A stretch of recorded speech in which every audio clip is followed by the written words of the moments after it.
پیارے دوستوں، ایک پھر اسلامک سٹوری ٹیچر میں خوشامدید۔ کہانی کا موضوع ہے عقلمند لکڑی کاٹنے والا۔ ایک دفعہ کا ذکر ہے کہ گاؤں میں تھامس نام کا لکڑی کاٹنے والا رہتا تھا۔ تھامس درختوں کو کاٹنے میں اپنی غیر معمولی مہارت کے لیے جانا جاتا تھا۔ وہ ایک محنتی اور ایماندار آدمی تھا جو گاؤں والوں کو لکڑیاں بیچ کر اپنی روزی کماتا تھا۔ ایک دھوپ کی صبح جب تھامس نے گھنے جنگل میں اپنا راستہ بنایا تو اس نے ایک زخمی پرندے کو ٹھوکر ماری جس کا پر ٹوٹا ہوا تھا۔ ہمدرد لکڑہارے پرندے کو بے یار و مددگار نہیں چھوڑ سکتا تھے۔ اس لیے اس نے اسے احتیاط سے اٹھایا اور اسے صحت کے لیے پالنے کا فیصلہ کیا۔ وقت گزرنے کے ساتھ پرندہ ٹھیک ہو گیا اور اپنی طاقت دوبارہ حاصل کر لی۔ تھامس کی مہربانی کے لیے شکر گزار پرندے نے اپنی بات کرنے کی جادوئی صلاحیت کا انکشاف کیا اور کہا، پیارے تھامس، میں کوئی عام پرندہ نہیں ہوں۔ میں جنگل کا ایک روح ہوں جسے آپ کے کردار کو جانچنے کے لیے بھیجا گیا ہے۔ شکریہ ادا کرنے کے لیے میں آپ کو 3 قسمیں دوں گا۔ خواہشات۔ تھامس حیران رہ گیا لیکن اس غیر متوقع نعمت کے لیے شکر گزار تھا۔ اس نے ایک لمحے کے لیے سوچا اور جواب دیا، آپ کی سخاوت کا شکریہ۔ میری پہلی خواہش کے لیے میں آرام دہ زندگی گزارنے کے لیے سونے کے سکوں کی ایک بڑی رقم چاہتا ہوں۔ پرندے نے سر ہلایا اور تھامس کو اپنی پہلی خواہش پوری کر دی۔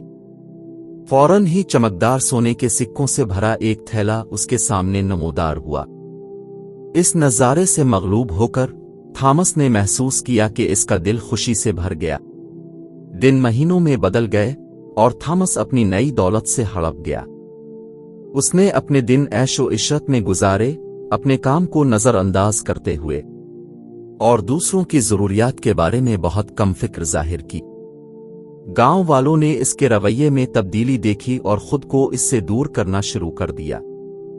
ایک دن جب تھامس گاؤں کے چوک سے گزر رہا تھا، اس نے ایک تباہ کن آگ کے بارے میں گفتگو سنی جس نے کئی مکانات کو تباہ کر دیا تھا۔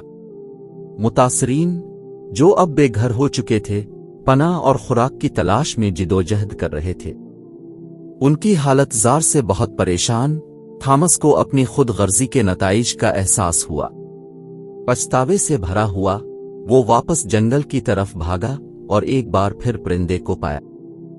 روتے ہوئے اس نے اعتراف کیا، اے عقلمند پرندے، مجھ سے بہت بڑی غلطی ہوئی ہے۔ میں دولت کی اپنی سابقہ خواہش کو ختم کرنا چاہتا ہوں اور گاؤں والوں سے معافی چاہتا ہوں۔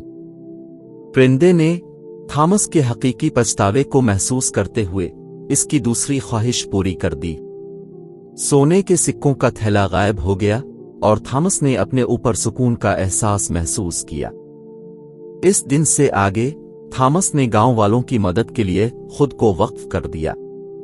اس نے لکڑی کاٹنے کی اپنی مہارت کو آگ سے تباہ ہونے والے گھروں کو دوبارہ تعمیر کرنے کے لیے استعمال کیا اور اس نے اپنی باقی لکڑیاں ضرورت مندوں کے ساتھ بانٹ دیں۔ گاؤں والوں نے اس کی تبدیلی کا مشاہدہ کرتے ہوئے آہستہ آہستہ اسے معاف کر دیا اور اسے اپنی برادری میں واپس آنے کا خیر مقدم کیا۔ خوشی اور تکمیل کے حقیقی معنی کو سمجھتے ہوئے تھامس ایک بار پھر چڑیا کے پاس گیا اور کہا، اپنی آخری خواہش کے لیے میں دوسروں کو سمجھنے اور ہمدردی کرنے کی صلاحیت چاہتا ہوں۔ کاکا، میں ہمیشہ مہربانی اور ہمدردی سے کام لے سکوں۔ تھامس کی ترقی سے متاثر ہو کر پرندے نے اپنی آخری خواہش پوری کر دی۔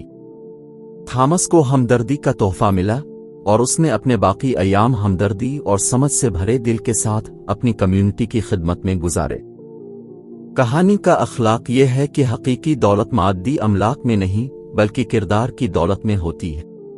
مہربانی، ہمدردی اور بے لوث وہ خوبیاں ہیں جو حقیقی خوشی لاتی ہیں اور دوسروں کی زندگیوں پر مثبت اثر ڈالتی ہیں۔